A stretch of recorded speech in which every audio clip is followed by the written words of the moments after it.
Very good morning, student. Part 1 of chapter 14, Government Services. We discussed about the different type of government services, how the government is giving services to the people, to the public, right? How now the government is maintaining the law and order. The government is responsible for the safety and security of its people.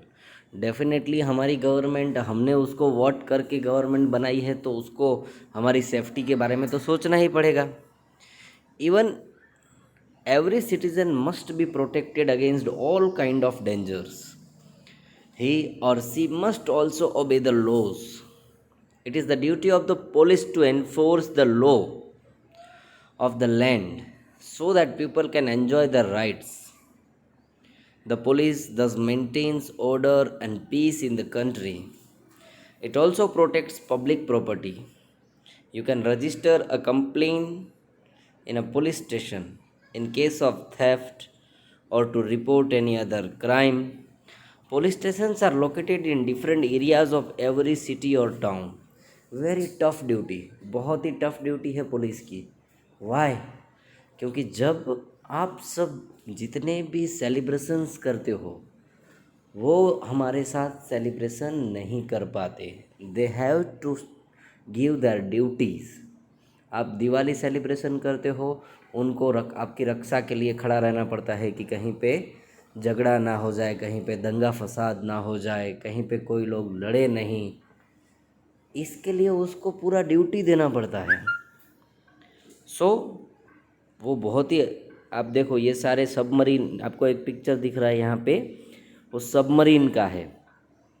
Submarine क्या करती है? पानी के अंदर कोई ऐसी activity नहीं हो रही है कि आसपास के कोई कंट्री हमारे से ऊपर हमला नहीं कर रहे हैं, वो सारी चीज़ें सबमरीन है, वो उसके अंदर से वॉच की जाती हैं. Apart from the police at the time of war, our defense forces, the army, the navy and the air force protect the interest of the country and its people. During the time of peace, our defense forces protect our country from any possible threat and disaster. करती है ना. फिर health care is one of the primary needs of people. आजकल ज़्यादा से ज़्यादा लोग बाहर का खाते रहते हैं और बीमार पड़ जाते हैं. तो health care services are provided by the government in every city. सारे लोग हैं वो इतने धनी या पैसे वाले नहीं हैं. They are not too much rich. 70% of the peoples are poor. वो इतने अच्छे नहीं हैं पैसे से. So what they will do? They will go to the government hospitals. So they will get a free services. उनको फ्री सर्विस मिल जाए, इसीलिए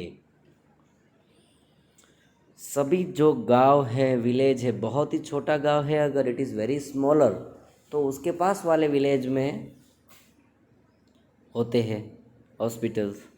the government also sets up dispensaries. Dispensaries मतलब कि जहाँ पे, जिसको हम हॉस्पिटल्स बोलते हैं, छोटे छोटे. Special health camps are organized to make people aware of the facilities being offered by the government. कुछ कैंप्स किए जाते हैं. आई चेकअप का कैंप्स होता है, डायबिटीज़ और ब्लड प्रेशर नापने का कैंप होता है, उसके बारे में क्योर करने के लिए कैंप होता है, गवर्नमेंट की फैसिलिटीज़ बताने के लिए कैंप होता है. The doctors in this camp tell people about personal hygiene. कैसे आपको अपनी तबीयत सही रखनी चाहिए, and healthy habits, and how they can prevent many diseases. Free medical checkups are done and medicines are distributed in these camps. जैसी जैसी ज़रूरत होती है वैसे वैसे ये सारी चीज़ें प्रोवाइड की जाती है. नेक्स्ट पॉइंट है वो है एजुकेशन. वो भी गवर्नमेंट के लिए बहुत ही इम्पोर्टेंट पॉइंट है.